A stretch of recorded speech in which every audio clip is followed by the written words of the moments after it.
So, let me ask you something. Are you feeling burned out? Or maybe just kind of restless? You know, that struggle to balance working hard with actually getting real rest? It's not just a modern problem. Turns out it's a timeless one.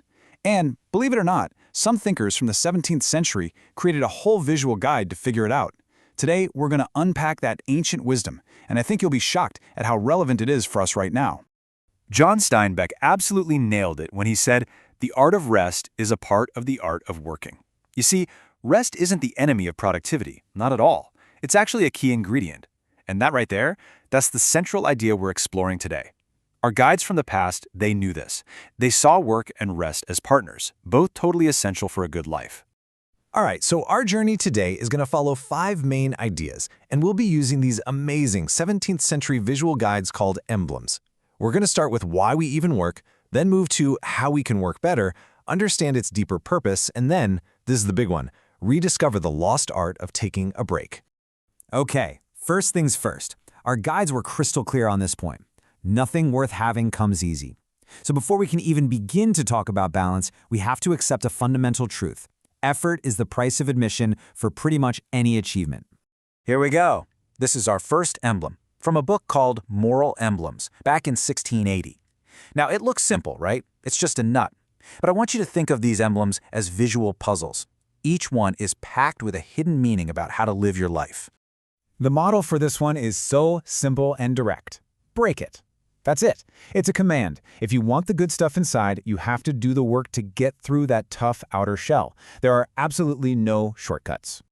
And the author, Juan de Borja, he does not mince words. He basically says it's delusional to expect any kind of reward without putting in the effort.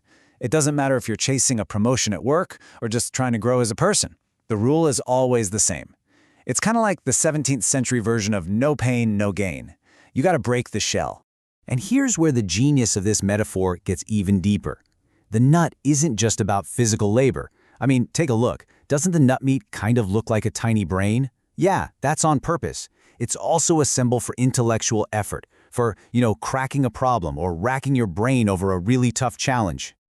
Okay, so if work is totally necessary, what's the best way to actually do it? Well, our guides offer a couple of different models for how to apply our effort effectively. Let's see what they have to say. So here we get to see 2 different kinds of effort contrasted.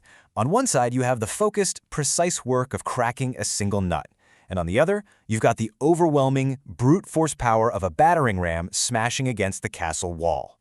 This next emblem comes from a Spanish diplomat, a guy named Saavedra Fajardo, and this one is all about the power of just relentless, unstoppable effort.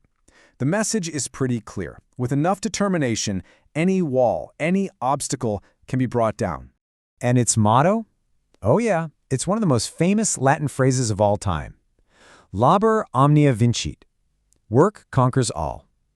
It actually comes from the Roman poet Virgil, and it's basically the ultimate tribute to perseverance in the face of impossible odds. But it's not just about brute force. Check out this story about St. Isidore. So he was really struggling with his studies, and he felt like he just wasn't smart enough.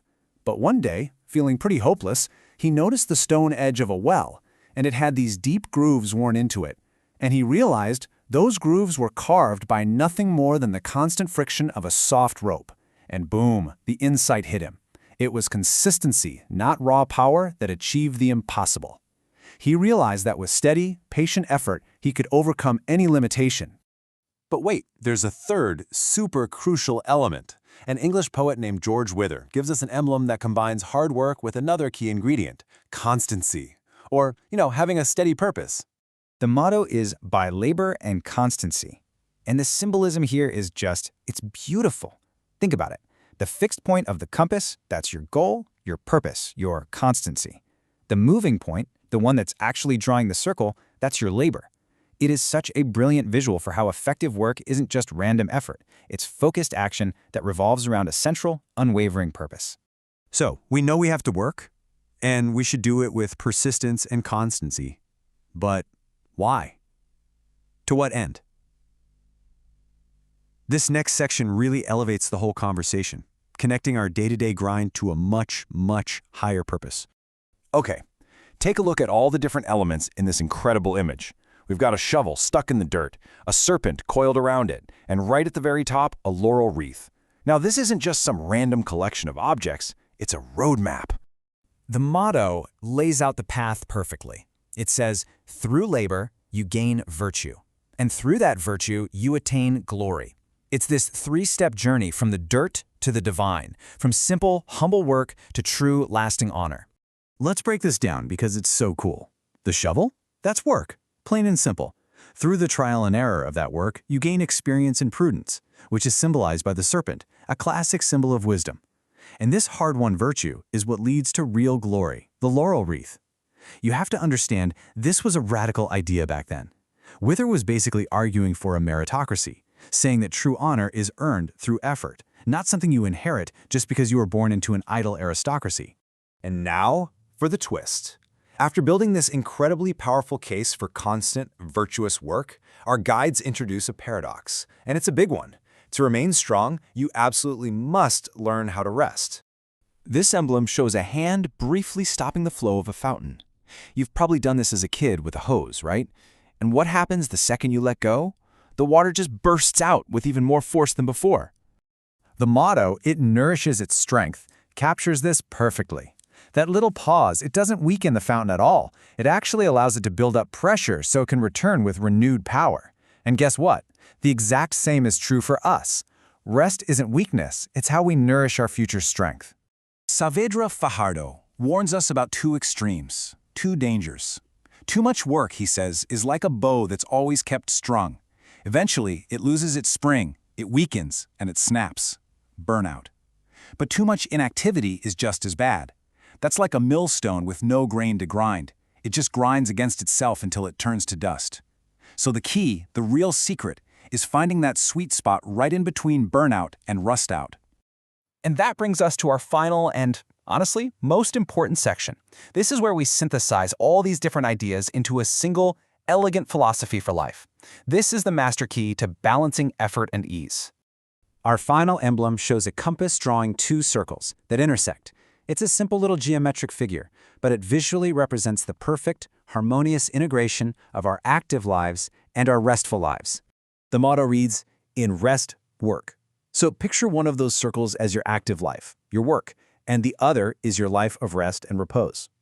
The goal isn't to just jump back and forth between them. The ideal life, the truly balanced life, is found in that overlapping space, where your rest is actually productive and nourishing, and your work feels restful and fulfilling.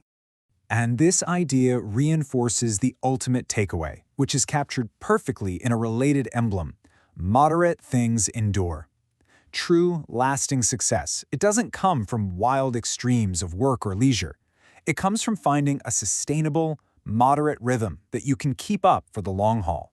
Which leaves us with a pretty big question for our modern, always-on, 24/7 world. Have we completely forgotten this wisdom?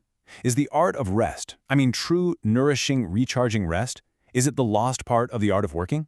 Something to think about.